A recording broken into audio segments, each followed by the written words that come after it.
Big Mom is the biggest family in One Piece. Our only female Yonko is one of the strongest characters in the One Piece story. However, similar to Kaido, some voices have become louder about Big Mom in recent months. There are some critical voices of her downfall on Onigashima. Today we will take a look at the rise and fall of Big Mom in One Piece. But before we come to her rise, let's start this video with the foreshadowings around Big Mom. Because before Big Mom made her first appearance in the story, she had already been mentioned a few times before. Before her first appearance, Big Mom had 2 indirect mentions and 2 direct mentions in the story. The very first time we hear of Big Mom is during Garp's speech about the Yonko. Garp only introduced 2 of the Yonko, 2 that we already know at this point in the story, namely Shanks and Whitebeard. Big Mom and Kaido are presented as silhouettes, but are not fully shown. They are then introduced at the later part of the story. This is an interesting story design choice from Oda. Shanks and Whitebeard are allies of the Straw Hat crew and are introduced before the time skip. Kaido and Big Mom, on the other hand, are antagonists and they are first introduced after the time skip. Big Mom has another indirect mention in the Thriller Bark arc. There, Lola talks about her mother. She even gives Nami a vivre card of her mother. In the New World, she wants Nami to contact her. Thanks, Lola. You could have also briefly told us that you made sure that Big Mom could not ally herself with the Giants of Elbaf because of your flight from Loki and your wedding. At this point in the story, Big Mom was not yet name dropped in the Thriller Bark. That didn't come until the war in Marineford. That's where Kid first mentions the name Big Mom. At that time, there was of course already the assumption that Lola could be the daughter of Big Mom. Big Mom just felt like the only choice, who could be Lola's mother. This was then later confirmed in the Whole Cake Island arc. On Fishman Island, we learned that after the death of Whitebeard, Big Mom took over the protection of Fishman Island. However, not for free, but for a monthly delivery of sweets. Only problem, Luffy snacked away these sweets. Due to missing sweets, the war between the Straw Hat crew and the Big Mom pirate crew was then triggered. And here we come to the introduction of Big Mom in this story. The special thing about Big Mom is that she has 2 introductions in the story. Once at the end of the Fishman Island arc when Luffy declares war on her, and then again at the beginning of the Whole Cake Island arc. That's actually pretty rare for an antagonist in One Piece. Big Mom's first appearance on the Den Mushi call with Luffy serves to establish the atmosphere and vibe of the character. Big Mom is presented to us, but only 50% of her. Half of her face and torso can be seen. The other half, however, is not. We get to see Whole Cake Island for the first time, we see some kind of acid-like substance dropping out of Big Mom's mouth,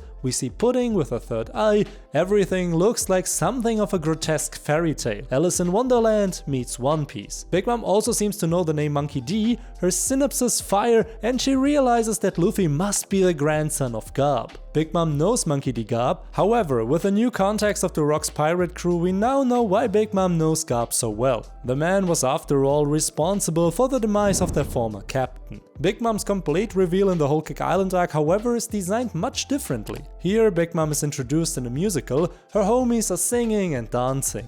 Big Mom is singing and looking forward to her tea party from hell. Big Mom's words here are in stark contrast to her charisma and mood. She talks about a tea party from hell for which her subordinates are collecting ingredients. Eggs, yeast and fruits were organized. However, other characters were defeated and perhaps even killed for it. This positive mood of Big Mom is linked to the suffering and death of others. Totoland is a false land of dreams. Despite the bright colors and laughing homies, it's a nightmare for many. Big Mom's rise in the story begins with her appearance on Whole Cake Island. I can still remember various forum posts from 2015 or 16 where Big Mom was heavily criticized. She was the first Yonko Luffy would face, and it was assumed she was the first Yonko to fall. Oda played with our expectations, because Big Mom doesn't collect a single real wound from Luffy in the entire Whole Cake Island arc. Sanji and Luffy do get an attack on Big Mom at the tea party, but except for a little armament haki, Big Mom didn't have to use any more attacks to block Gear Fear Boundman from Luffy. This form of Luffy did damage to Cracker as well to Katakuri, however it had no effect on Big Mom. Did you guys ever notice that Luffy is a Yonko party crasher? First he crashed Big Mom's tea party and then Kaido's fire festival. There has been a theory of Arthur for a while that Luffy's true dream is to have a huge party with sake and meat for him and all of his friends. And this could be the secret dream of Luffy. My new headcanon is that Luffy sabotages and destroys the parties of others so that he can say that he has the coolest and best party in all of One Piece. Classic Luffy. But let's get back to Big Mom's rise in the story. There was still some unique aspects that made Big Mom special as an antagonist. Big Mom was one of the few antagonists in the story that played a central role as an antagonist for more than one arc. The only other antagonist who had a similar setup was Rob Lucci. However, he wasn't built up as Luffy's antagonist until the end of the Water 7 arc. He was then also a central antagonist in the Enies Lobby arc, where he was then defeated.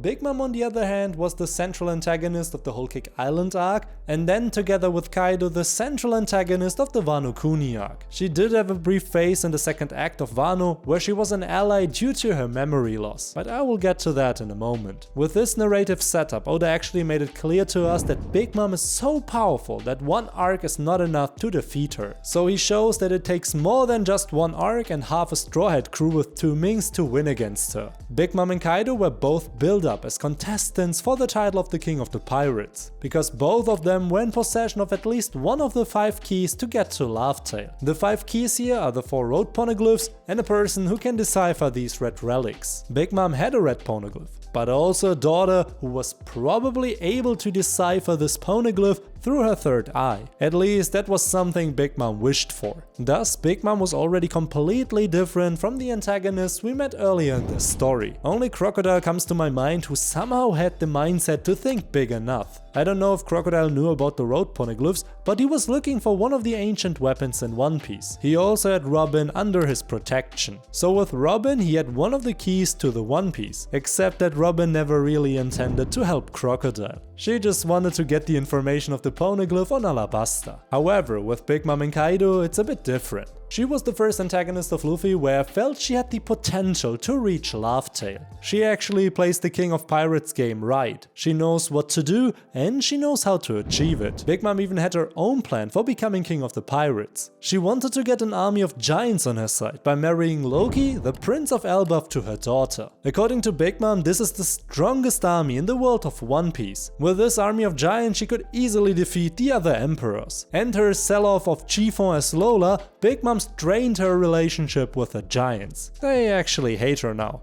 even more than when she killed Yorul. Big Mom's relationship with the giants has always been somewhat strained, especially because of her childhood in which she killed Yorul. For the Giants of Elbaf, Big Mom is definitely the public enemy number 1. All the better that the Straw Hat crew was involved in her fall.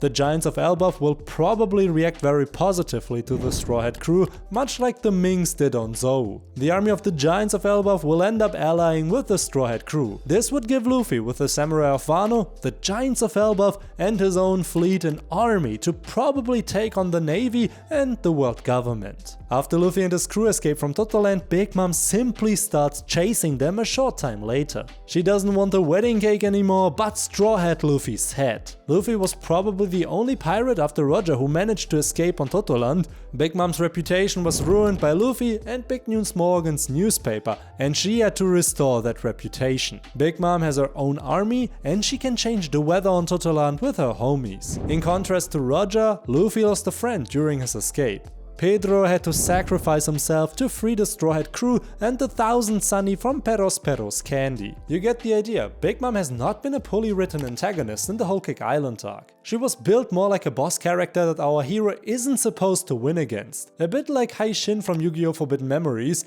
Sure, you can win against him, but you really shouldn't at this point in the game. Around the Wano Kuni arc, the opinion about Big Mom changed a bit. The fall of Big Mom, I think, for many fans came at the end of the Whole Cake Island arc and in the Wano Kuni arc. Sure, all the wedding cake talk at the end of Whole Cake Island was annoying, but it was true to her character. A gluttonous Big Mom chasing pirates on the high seas because she wants to snack on a wedding cake is a creative way to create a chase scene. Due to the weekly pace of the manga, it was of course annoying when a wedding cake chapter came up, but if you can read the whole thing in one sitting, it's much more relaxing. However, in Wano Kuni, some questionable decisions were made about Big Mom and her characterization. In the Wano arc, it felt like Oda didn't quite know what to do with Big Mom on Wano. Here I'm just referring to the second act, not necessarily to the fight on Onigashima, because we will get to that in a minute. In the second act of Wano Kuni, Big Mom lost her memory when she arrived at Wano. Big Mom then became all-in for a short time. Her personality at that point was very reminiscent of her personality from the flashback. During this time, she then traveled with Chopper, Tama and Co to the Udon prison mine to get food. Plot twist: Luffy had already snacked everything Big Mom wanted to eat at the prison mine. In the mine, Big Mom gets her memory back and then confronts Luffy, Hyogoro and Queen. Luffy once again has no chance against Big Mom,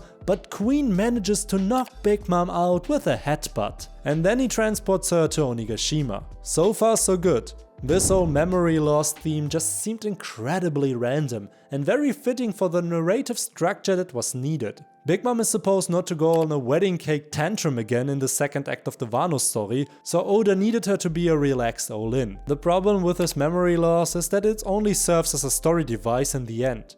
We know Big Mom had memory loss before, but not as a personality switch. Many fans had suspected back in the second act of Wano that Mother Carmel's soul might still live on in Big Mom. So what if All-In is a true personality and Big Mom is the personality controlled by Mother Carmel? By her fall into the water, Linlin was then back in control. This characterization would have given Charlotte Linlin some tragedy in her story. A young girl left alone by her family because of a feeding frenzy eats her foster mother and her new friends, only to then be controlled by her foster mother's soul. Her own soul would be gone. Sounds all interesting and would be content with the story we know so far, but unfortunately it didn't happen. Big Mom just had a random memory loss and she was brought then to Kaido. In the war on Onigashima, Big Mom actually showed together with Kaido what she is capable of. I haven't really heard any fans criticize Big Mom's abilities or her stamina. Big Mom has exceeded the strength and power expectation that many fans had of her. Most of the criticism stems from the narrative structure. For example, the fight with Kid and Law was pretty cool in concept.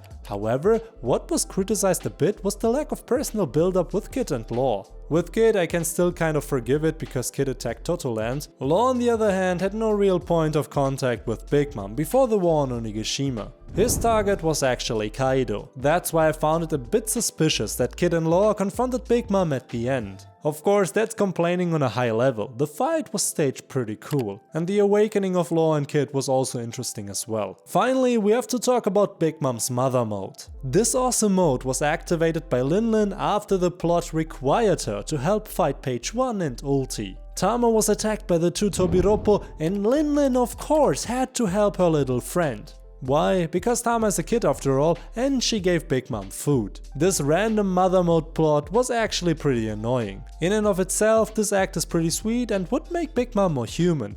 However, the problem here is the design of the scene. If we had seen in the Whole Cake Island arc how warmly Big Mom treats her children or people who give her food, we could understand this sudden change of behavior. However, we didn't have anything like that. Big Mom was ready to eat her own children on Whole Cake Island. On Onigashima, no one can tell me that she now simply defeats two Tobiroppo as Tama's BFF only because she gave her food. By the way, these Tobiroppo are her allies. To me, the whole thing just seemed forced so that Nami and Usopp have an easier time against Page 1 and Ulti. Page 1 was one-shotted by Big Mom and her Conqueror's Haki, and Ulti fell in a tag team battle together with Nami. This contrived personality of Big Mom just seemed inauthentic compared to how Big Mom was seen earlier in the story. At least Tama was treated nicely by Big Mom in this arc, unlike her other children who were simply forgotten at the waterfall of Onigashima. They just chilled there until the war was over. Smoothie, Daifuku and Go didn't seem to want to find a creative solution to get to Onigashima. Even if they tried, after the island took off, they would have had no chance to get on Onigashima anyway. Big Mom as an antagonist had some starting difficulties in the story. In the community, she was described as the weakest of the members among the Yonko. However, despite all expectations, she turned out to be much stronger than what was expected of her. She could fly, had a homie sword, could extract soul from others, and created a nation and the largest family in One Piece to date. She was also very close to the title of King of the Pirates. These are already incredibly good achievements in this very competitive world of One Piece. The problem with Big Mom, however, was a bit her inconsistent characterization on Wano Kuni. She was an antagonist who suddenly dropped character traits that weren't seen from her before. In and of itself, that's not bad either. However, these character traits of Big Mom were a bit inconsistent with what we knew about her so far. Maybe we will get some more information about her past on Elbaf. The God Valley flashback is still missing and we still don't know about everything. What happened to her family from the sheep's house? We can all guess what happened, but actually a giant from Elbaf was a witness to this act. Eventually we will meet this giant on Elbaf and maybe he will tell us some more about Big Mom. And maybe we will then understand her a little bit better. Until then, however, we will have to wait and see. What is your opinion about Big Mom? Feel free to let me know in the comments. And if you liked this video, why not watch this one next?